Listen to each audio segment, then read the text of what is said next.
Good morning बच्चों पिछले video के माध्यम से हमने आप लोगों को शब्द के बारे में जानकारी दी थी कि शब्द क्या है। शब्द वर्णों के सार्थक समूह को क्या कहते हैं? शब्द कहते हैं। यानी भाषा का मूल रूप जो होता है वह शब्द होता है और शब्दों के सार्थक मेल से वाक्य बनता है। शब्द के बारे में हम लोग एक बातों की जानकारी पहले यहाँ फिर से ले लें कि शब्द जो होता है वह एक निरर्थक शब्द होता है और एक सार्थक शब्द होता है।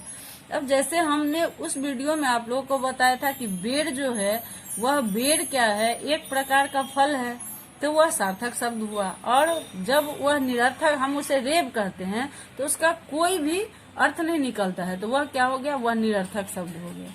जैसे हम बोलेंगे कपड़ा से किसी वस्त्र का बोध होता है तो वह सार्थक शब्द हो गया। और रापक बोलेंगे तो रापक कोई शब्द नहीं हुआ, कोई अर्थ नहीं हुआ, तो वह निरर्थक हो गया।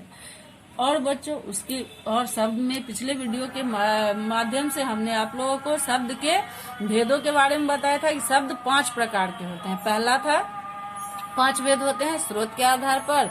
शब्दों का वर्गीकरण 5 प्रकार से किया गया है, स्रोत के आधार पर, रचना के आधार पर, उसके बाद में आपको अर्थ के आधार पर, प्रयोग के आधार पर, और उसी में एक आता है संकर शब्द आता है। तो वह आज हम लोगों ने उस दिन जानकारी जो प्राप्त की थी वह था स्रोत के आधार पर। स्रोत के आधार पर शब्दों को 4 भागों में बांटा गया था।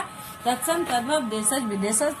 तत्सम संस्कृत शब्द, तद्भव हिंदी शब्द, और देशज जो देश में बोली जाती है, और विदेशज जो शब्द विदेश से आए हैं, जैसे फारसी से, अंग्रेजी से, तुर्की से, चीनी से, पुर्तगाली से जो शब्द आए हुए हैं तो इन्हें विदेशज शब्द कहते हैं।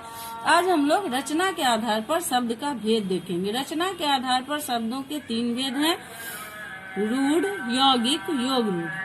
रूढ़, यौगिक, योग रूढ़, यहाँ 3 वर्गीकरण किया गया है शब्द का। अब आगे हम लोग देखते हैं कि रूढ़ क्या है। जिन शब्दों के टुकड़े या खंड करने पर उन खंडों का कोई अर्थ नहीं निकलता, वे परंपरा से प्रयोग होते चले आ रहे हैं, उन्हें रूढ़ शब्द कहते हैं। जैसे किताब, दीवार, चालाक, लता, कठिन, दया, पलंग, कलम, चूल्हा, पगड़ी, सड़क, खाट इत्यादि। यह शब्द जो है यह शुरू से ही यह प्राचीन काल से ही इसका प्रचलन है और आज भी इसी प्रकार है। इसके प्रयोग में किसी भी प्रकार का, इसके अर्थ में किसी भी प्रकार का अंतर नहीं हुआ है, इसीलिए इसे क्या कहते हैं? रूढ़ शब्द कहते हैं। आगे देखिए कि यौगिक शब्द क्या होता है। यौगिक शब्द जो है जिन शब्दों के खंड करने पर खंडित शब्दों के भी अर्थ निकलते हैं उन्हें यौगिक शब्द कहते हैं। ये एक से अधिक शब्दों के मेल से बनते हैं। जैसे विद्यालय, यहाँ पर हम देख रहे हैं विद्यालय, यहाँ 2 शब्द है, विद्या और आलय। विद्या एवं आलय के योग से बना। राष्ट्रपिता, राष्ट्र एवं पिता के योग से बना। घुड़सवार, घोड़ा एवं सवार के योग से बना। रसोई घर, रसोई एवं घर से बना। चिकित्सालय, चिकित्सालय क्या होगा? चिकित्सा के लिए जो घर है।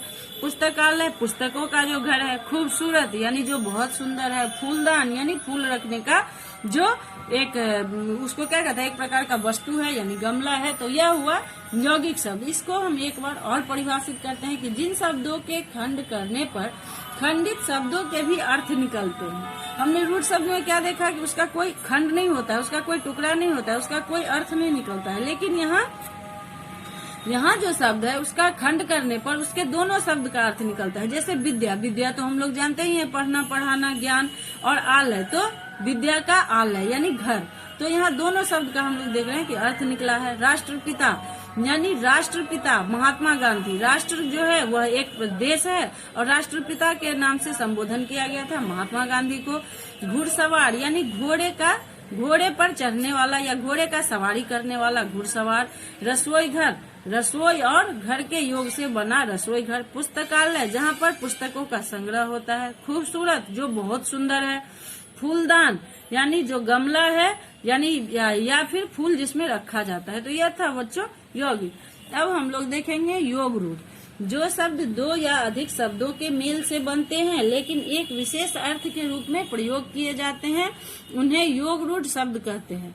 जैसे लंबोदर, लंबोदर का अर्थ है लंबे उदर वाला, लेकिन इसे विशेष अर्थ में गणेश जी के लिए प्रयुक्त किया गया है। यानी गणेश जिनका उदर लंबा हो अर्थात गणेश। एक दंत यानी गणेश जी एक दंत वाले हैं तो उन्हीं का ये वहाँ पर विशेष अर्थ गणेश हो जाएगा। उसी प्रकार त्रिनेत्र का अर्थ है 3 नेत्रों वाला, लेकिन इसे शिव जी के लिए प्रयुक्त किया जाता है। अन्य उदाहरण है पीताम्बर, कृष्ण और विष्णु दोनों इसका विशेष अर्थ होता है। दशानन का एक ही विशेष अर्थ होता है रावण, यानी जिसके 10 सिर हों। नीलकंठ जिनका कंठ विष से नीला हो गया हो उसे नीलकंठ कहते हैं, अर्थात शिव। और आप इन्हें बहुव्रीहि समास के अंतर्गत भी पढ़ेंगे। जब हम लोग समास का अध्ययन करेंगे फिर हम लोग इसका योग रूढ़ का फिर से अध्ययन करेंगे। प्रयोग के आधार पर बच्चों शब्द के कितने भेद हैं? प्रयोग के आधार पर शब्द के 2 भेद हैं, विकारी शब्द और अविकारी शब्द। 2 भागों में इसका वर्गीकरण किया गया है शब्द का प्रयोग के आधार पर, विकारी और अविकारी। विकारी शब्द क्या है? जिन शब्दों में लिंग, वचन, कारक व काल के अनुसार परिवर्तन या विकार आ जाता है उन्हें विकारी शब्द कहते हैं। विकारी शब्द 4 हैं, संज्ञा, सर्वनाम, विशेषण और क्रिया शब्द विकारी हैं। यानी संज्ञा शब्दों में लिंग, वचन, कारक व काल आता है। सर्वनाम में भी यही आता है, लिंग, वचन, कारक व काल। विशेषण में भी लिंग, वचन व कारक के अनुसार इस चारों को हम परिवर्तित कर सकते हैं, तो यह क्या हो गया? विकारी शब्द हो जाता है। अविकारी शब्द जो है जिन शब्दों में लिंग, वचन, कारक व काल के अनुसार परिवर्तन या विकार नहीं आता है उन्हें अविकारी शब्द कहते हैं। अविकारी शब्द भी 5 होते हैं, क्रिया विशेषण, संबंध बोधक, समुच्चय बोधक, विस्मयादि बोधक एवं निपात। यहाँ पर बच्चों जितने दिए गए हैं, जितने इसका संज्ञा, सर्वनाम, विशेषण, यह सब हम लोग वारी से फिर आगे पढ़ेंगे। क्रिया विशेषण, संबंध बोधक, समुच्चय बोधक, विस्मयादि बोधक एवं निपात, इन सब का अध्ययन हम लोग फिर से अगले चैप्टर में हम लोग आगे फिर हम लोग पढ़ेंगे। अब अर्थ के आधार पर शब्दों के कितने भेद होते हैं इसको देखिए। अर्थ के आधार पर शब्दों के 6 भेद हैं। विलोम शब्द, ये शब्द परस्पर उल्टा अर्थ बताते हैं, जैसे ऊपर, नीचे, बाहर, अंदर, मूर्ख, विद्वान इत्यादि। एक अर्थी शब्द है, ये वे शब्द हैं जिनका एक ही अर्थ होता है, जैसे पहाड़, प्रेम आदि। पर्यायवाची शब्द, ये एक ही अर्थ बताने वाले शब्द हैं, जैसे अग्नि का आग, अनल, पावक आदि। अनेकार्थी शब्द, ये ऐसे शब्द हैं जिनके कई अर्थ होते हैं, जैसे कनक, सोना। इसका अनेक शब्द क्या हो जाएगा? सोना, धतूरा, गेहूं आदि। अब यहाँ पर हम देख रहे हैं कि पर्यायवाची और अनेकार्थी शब्द जो है यह मिलता जुलता है दोनों। भिन्नार्थक शब्द क्या है? ये वे शब्द हैं जो सुनने में एक जैसे लगते हैं परंतु उनके अर्थ भिन्न होते हैं, जैसे प्रमाण का हो जाता है सबूत और प्रणाम का हो जाता है नमस्कार। और इसमें क्या होता है बच्चों, इसमें कभी कभी इसकी ये हिजय के चलते यानी मात्रा के चलते इनका अर्थ बदल जाता है, तो वह भिन्नार्थक शब्द कहलाते हैं। अनेक शब्दों के लिए एक शब्द, ये वे शब्द हैं जो अनेक शब्दों के स्थान पर आते हैं, जैसे जो लोगों में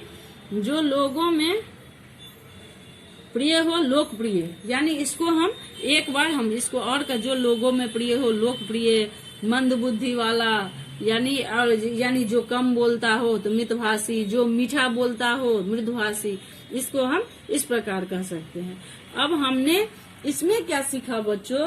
वर्णों की स्वतंत्र एवं सार्थक इकाई शब्द कहलाती है, यानी जिसके टुकड़े नहीं किए जा सकते। वर्णों के स्वतंत्र एवं सार्थक इकाई शब्द कहलाती है। वर्णों के सार्थक समूह को शब्द कहते हैं।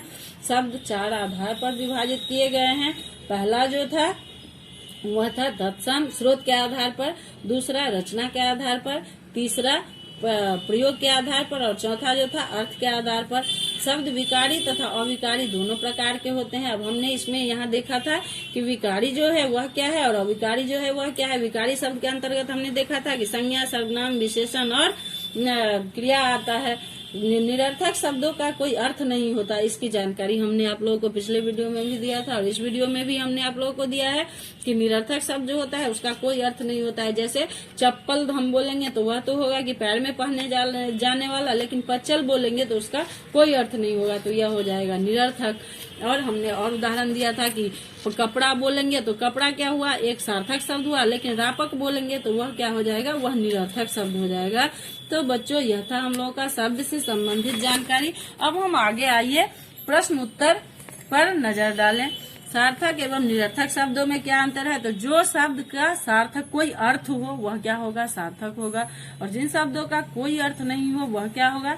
निरर्थक शब्द होगा। शब्द कब पद बन जाता है? अब इस पर एक बार हम लोग ध्यान दे दें कि शब्द कब पद बन जाता है बच्चों। तो लेकिन कपड़ा शब्द जैसे हम अभी बोले थे कि कपड़ा क्या है? एक सार्थक शब्द है। लेकिन अगर हम इस कपड़ा का वाक्य में प्रयोग कर देंगे तो शब्द क्या होगा? प्रयोग बन जाएगा। जैसे यह कपड़ा सुंदर है। उत्पत्ति के आधार पर शब्द के कितने भेद होते हैं? उदाहरण सहित भेदों के नाम बताइए। तो उत्पत्ति के आधार पर शब्द के कितने भेद होते हैं? 4 भेद होते हैं, तत्सम, तद्भव, देशज और विदेशज। विकारी और अविकारी शब्द कौन से हैं? तो इसको आप लोग फिर से इस प्रकार इसको लिख दीजिएगा। संज्ञा, सर्वनाम, विशेषण और क्रिया जो होता है वह विकारी होता है, और क्रिया विशेषण, समुच्चय बोधक, संबंध बोधक, यह इत्यादि यह सब शब्द जो होता है यह क्या होता है? यह अविकारी होता है।